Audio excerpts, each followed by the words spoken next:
La bonne gouvernance se présente sous 8 caractéristiques majeures. Elle repose sur la participation, recherche le consensus, se montre responsable, transparente, réactive, effective et efficace, équitable et inclusive, et respecte l'état de droit. La bonne gouvernance est indispensable pour le développement durable. Au Sénégal, les nouvelles autorités en ont fait un credo. Concrètement, cela se manifeste par la bonne gestion des ressources publiques. Avec le projet de gestion durable des terres, les organisations paysannes assurent une gestion financière et administrative saine et transparente sous le contrôle citoyen des populations locales dans le cadre du projet pilote de gestion durable des terres. Quand la GDT est arrivée, l'ASPROBEM nous a demandé de nous appuyer sur nos capacités et nos connaissances pour gérer le projet. Les comités de gestion ont été formés en gestion organisationnelle, financière et administrative. Tchohol est payé sur la base d'un bon de livraison. Tous les documents sont classés après par la trésorière. Avant, tout était fait pour nous sans notre implication. Cela a été rendu possible par la mise en place d'un comité de gestion composé exclusivement d'agriculteurs qui ont bénéficié de renforcement de capacités en passation de marché, en gestion administrative et en comptabilité.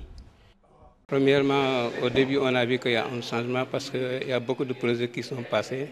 Mais comme on le faisait avec les autres projets, avec ASPRODEP, comme ils ont fait, vraiment, on ne l'avait pas à ce moment-là. Donc, on a satisfaction de l'ASPRODEP sur le fait qu'ils nous ont remis l'argent pour gérer le projet. Et ça nous permet, même si le projet n'est plus aussi, on pourra gérer notre fonds. Nous avons géré les fonds dans la transparence parce qu'on nous avait donné 30 millions. Le coût du projet, c'était 30 millions. On l'a reçu par 3 tranches.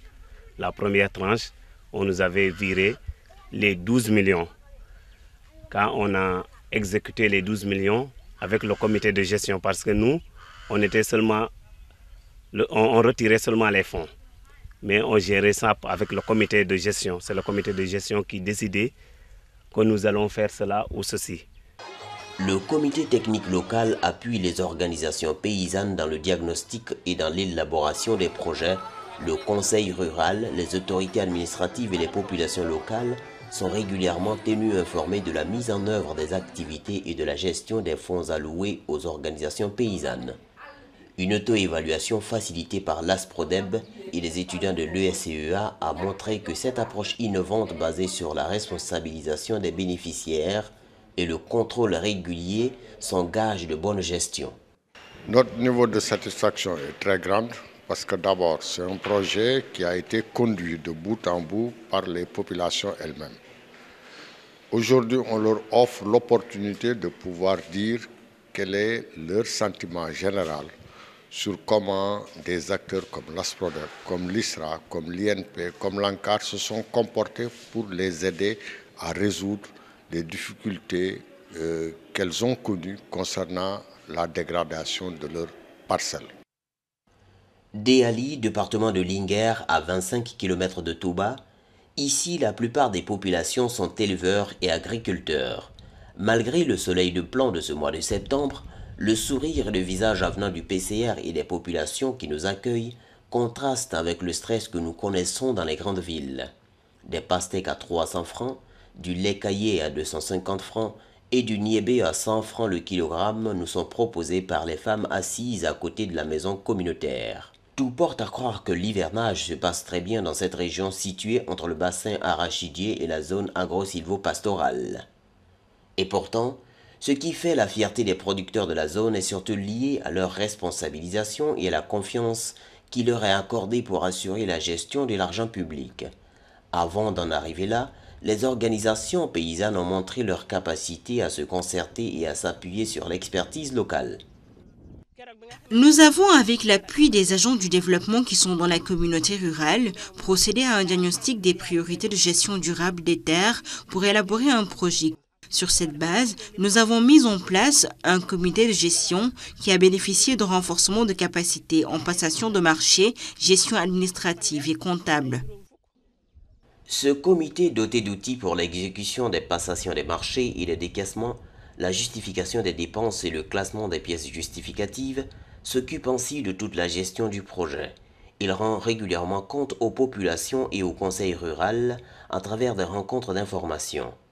Cette approche a permis d'injecter près de 90 millions de francs CFA dans la communauté rurale qui ont servi entre autres à la réhabilitation de la mare de village Wolumbel qui constitue un lieu d'abreuvage des troupeaux de la zone.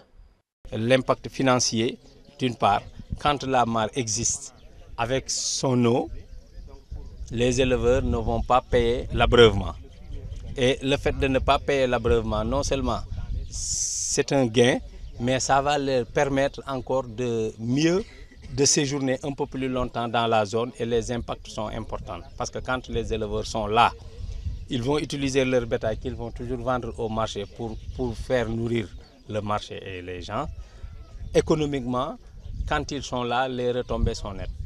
Au Sénégal, la dégradation des sols touche les 2/3 des terres arables du pays, soit 1 million d'hectares et à un coût économique équivalent d'au moins 1% du PIB.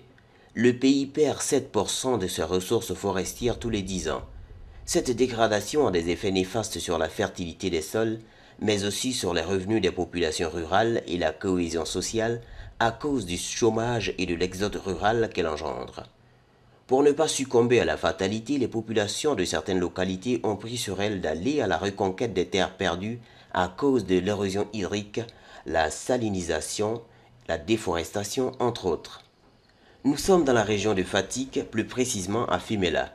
Ici, la volonté de restaurer les terres dégradées s'est emparée des populations. Celles-ci ont commencé par reboiser et construire cette digue, censée jouer un triple rôle.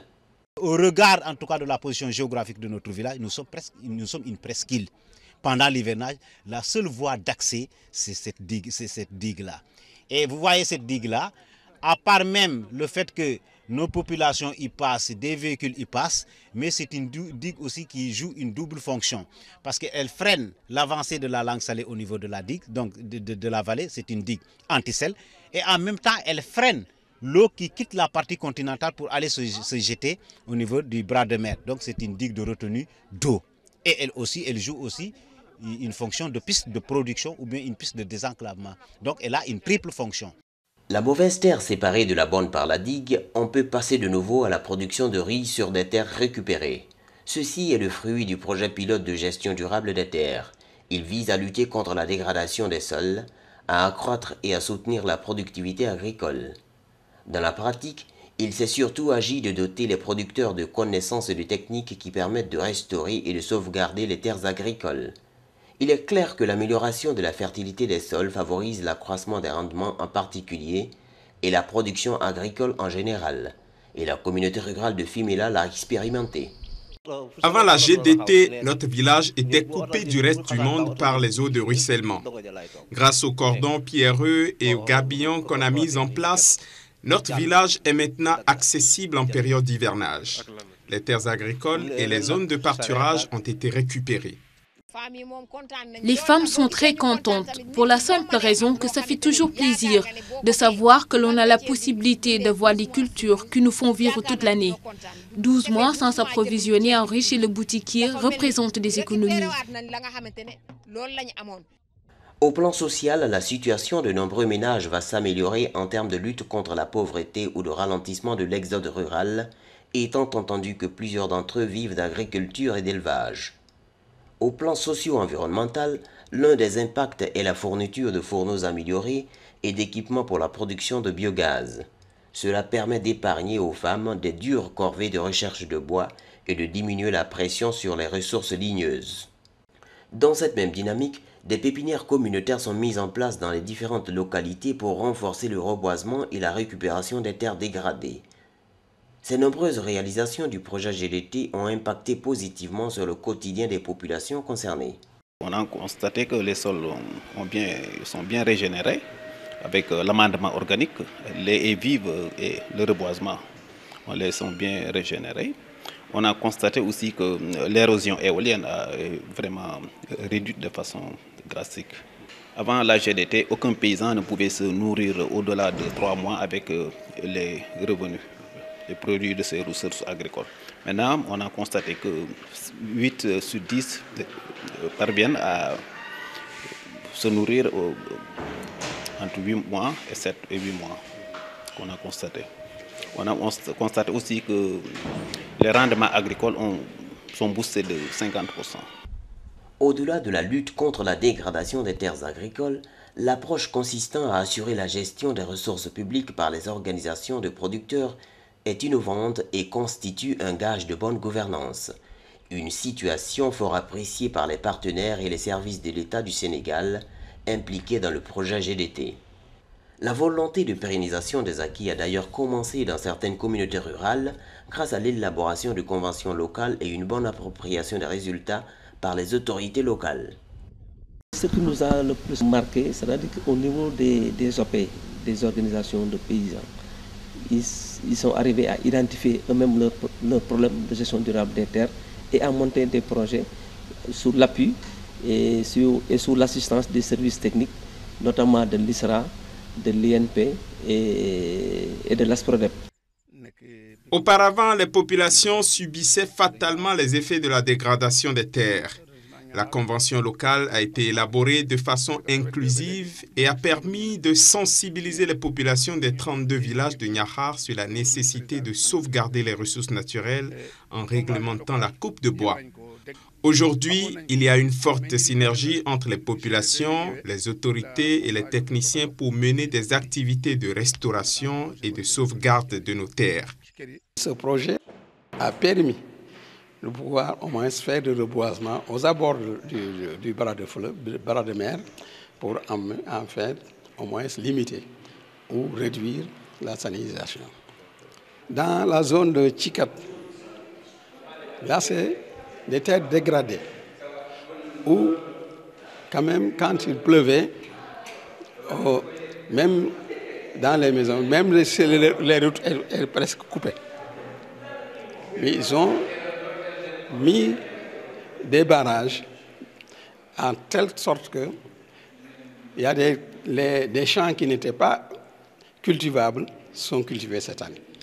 J'ai eu à faire une mission de supervision sur le terrain, mais j'ai été très ravie par le fait que les organisations de producteurs étaient très motivées, très enthousiasmées avec le projet, et ceci a abouti à des réalisations très intéressantes en matière de gestion durable des terres qui jusqu'ici n'a jamais été enregistré, en tout cas en ce qui concerne des technologies de gestion durable des terres. Ce qui montre aussi que donc, cette approche qui est assez innovante en matière donc, de transfert de gestion de sous-projets de technologies de gestion des terres à la base, et qui est à notre niveau un bel exemple qui mériterait donc d'être adopté dans nos projets futurs. La lutte contre la dégradation va certainement continuer et les réussites du projet GDT seront capitalisées au profit des autres communautés rurales du Sénégal. Les populations vont continuer d'abord d'elles-mêmes. Bon, elles ont pris, disons, l'engagement. Avec ou sans appui de qui que ce soit, elles vont continuer. Nous, en tant qu'organisation paysanne, donc nous allons poursuivre notre appui avec le soutien du gouvernement et de ses partenaires pour que d'abord ces acquis ne se perdent pas dans le temps. Deuxièmement, pour que les leçons que nous avons apprises de ce projet puissent être étendues à d'autres communautés rurales. Un cadre national d'investissement stratégique a été élaboré à cet effet. Il servira de référence à toutes les structures impliquées dans la lutte contre la dégradation.